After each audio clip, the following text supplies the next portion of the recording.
ഇന്ന് നമുക്ക് ഗോതമ്പൊടിയും പഴവും വെച്ചിട്ടുള്ള ഒരു ഡിഷ് തയ്യാറാക്കാം. അപ്പോൾ അതിന് വേണ്ടിയിട്ട് 1 കപ്പ് ഗോതമ്പൊടി എടുത്തിട്ടുണ്ട്. ഇനി ഇതിലോട്ട് 1/2 ടീസ്പൂൺ മഞ്ഞൾപ്പൊടി ചേർക്കാം. മഞ്ഞൾപ്പൊടി ഒരു കളറിന് വേണ്ടിയിട്ടാണ് ചേർക്കുന്നത്. നിങ്ങൾക്ക് താല്പര്യമില്ലെങ്കിൽ ഒഴിവാക്കാം. ഇനി ഇതിലോട്ട് ആവശ്യാനുസരണം ഉപ്പ് ചേർക്കാം. പിന്നെ 1/2 ടീസ്പൂൺ പഞ്ചസാരയും കൂടി ചേർക്കാം. ഇനി ഇതിലോട്ട് 1 ടീസ്പൂൺ നെയ്യും കൂടി ചേർക്കാം. ഇതെല്ലാം കൂടി ഒന്ന് കുഴച്ചെടുക്കുക. അതിന് ശേഷം വെള്ളം കൂടി ഒഴിച്ച് നമ്മൾ സാധാരണ ചപ്പാത്തിക്കൊക്കെ കുഴക്കുന്ന രീതിയിൽ തന്നെ കുഴച്ചെടുക്കണം. അപ്പോൾ വെള്ളം ഒട്ടും കൂടിപ്പോരുത്. ചപ്പാത്തിക്ക് കുഴക്കുന്ന അതേ രീതിയിൽ തന്നെ കുഴച്ചെടുക്കുക. അപ്പോൾ മാവ് കുഴച്ചെടുത്തിട്ടുണ്ട്. ഇതിനി മാറ്റി വയ്ക്കാം. ഇനി നമുക്കിതിൻ്റെ അകത്തൊരു സ്റ്റഫിങ് തയ്യാറാക്കണം. അതിന് വേണ്ടിയിട്ട് ഒരു 4 ടേബിൾ സ്പൂൺ അവിൽ എടുത്തിട്ടുണ്ട്. ഏത് തരം അവിൽ വേണമെങ്കിലും ഉപയോഗിക്കാം. അവിലിന് പകരം നമുക്ക് വേണമെങ്കിൽ റവ എടുക്കാം, അതല്ലെങ്കിൽ അരിപ്പൊടി വേണമെങ്കിലും ഉപയോഗിക്കാം.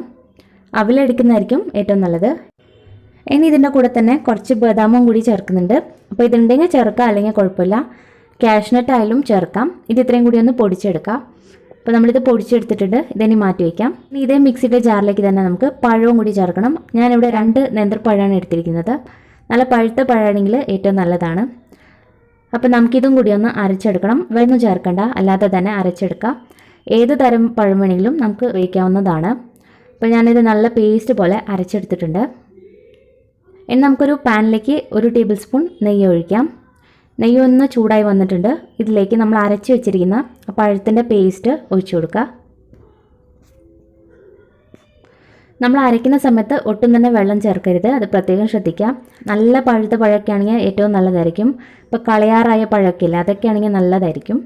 ഇനി ഈ പഴം നന്നായിട്ടൊന്ന് നെയ്യിൽ കിടന്ന് വഴറ്റിയെടുക്കണം.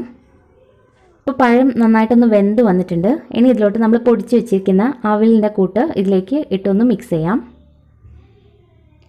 അപ്പോൾ ഈ അവിൽ നമ്മൾ ചേർക്കുന്നത് വേറെ ഒന്നും കൊണ്ടല്ല, കുറച്ചൊന്ന് കട്ടിയാക്കാൻ വേണ്ടിയിട്ടാണ് ഈ അവിലും കൂടി നമ്മൾ ചേർക്കുന്നത്.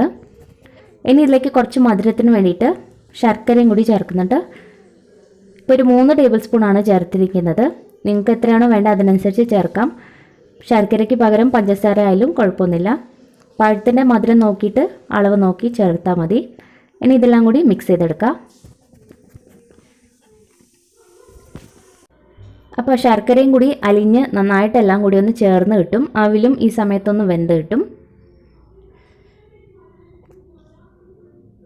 ഇതിപ്പോൾ ആയിട്ടുണ്ട്. ഇനി നമുക്ക് ഇതൊരു പ്ലേറ്റിലേക്ക് മാറ്റാം. തണുക്കുമ്പോഴേക്കും കുറച്ചും കൂടി ഒന്ന് കട്ടിയാവും. ഒരുപാട് അങ്ങ് കട്ടിയാവരുത്. ഈ ഒരു കൺസിസ്റ്റൻസിയിലാക്കിയാൽ മതി. ഇത് കഴിയുമ്പോഴേക്കും ഇത് ശരിക്കാവും. നമുക്കിതൊരു പ്ലേറ്റിലേക്ക് മാറ്റാം. അപ്പോൾ നമ്മളിത് പ്ലേറ്റിലേക്ക് മാറ്റി. ഇത് അത്യാവശ്യം ഒന്ന് തണുത്തിട്ടുണ്ട്. ഒരുപാട് ചൂടുള്ളപ്പോൾ തന്നെ ചെയ്യരുത്, അത്യാവശ്യം ഒന്ന് തണുക്കണം. അതിനുശേഷം ഇതുപോലെ ബോൾസ് ആക്കി ഷേപ്പ് ചെയ്തെടുക്കാം. അതേപോലെ തന്നെ നമ്മൾ കുഴച്ചിരിക്കുന്ന മത്തി മാവും കൂടി കുഴച്ച് ഇതുപോലെ ബോൾസ് ആക്കിയതിന് ശേഷം ഇതുപോലെ ഒന്ന് ഷേപ്പ് ചെയ്തെടുക്കുക. അപ്പോൾ ഇതിൻ്റെ അകത്ത് നമ്മൾ ആ പഴത്തിൻ്റെ കൂട്ട് വെച്ചൊന്ന് സ്റ്റഫ് ചെയ്തെടുക്കുകയാണ് ചെയ്യുന്നത്. അപ്പോൾ ഓരോ ബോൾസും ഇതുപോലെ നമുക്ക് വെച്ച് സ്റ്റഫ് ചെയ്തെടുക്കാം. നമ്മൾ ആലു പൊറോട്ടയൊക്കെ ഉണ്ടാക്കില്ലേ, ആ ഒരു രീതിയിലാണ് നമ്മളിത് ചെയ്യുന്നത്. അപ്പോൾ നന്നായിട്ട് സ്റ്റഫ് ചെയ്തെടുത്തിട്ടുണ്ട്. ഇനി ഇത് നമുക്ക് പരത്തിയെടുക്കാം.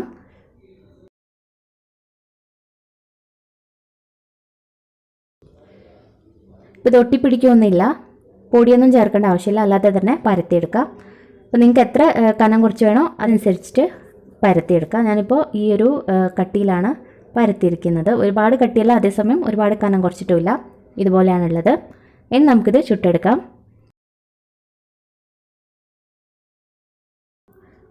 അപ്പോൾ ഇതിൻ്റെ മുകളിലായിട്ട് കുറച്ച് നെയ്യ് തേച്ച് കൊടുക്കാം. നെയ്യ് ഉപയോഗിക്കുന്നതായിരിക്കും ഏറ്റവും നല്ലത്, നല്ലൊരു ടേസ്റ്റ് ആയിരിക്കും. ഇപ്പോൾ ഒരു സൈഡ് വെന്തതിന് ശേഷം നമുക്ക് മറിച്ച്, ഇപ്പോൾ 2 സൈഡും ഇതേപോലെ തന്നെ നമുക്ക് നെയ്യ് തേച്ച് കൊടുക്കണം.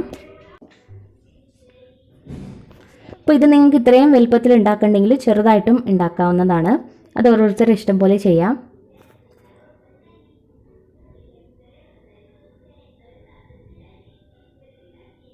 ഇപ്പോൾ 2 സൈഡും ആയിട്ടുണ്ട്. ഇത് നമുക്ക് പ്ലേറ്റിലേക്ക് മാറ്റാം.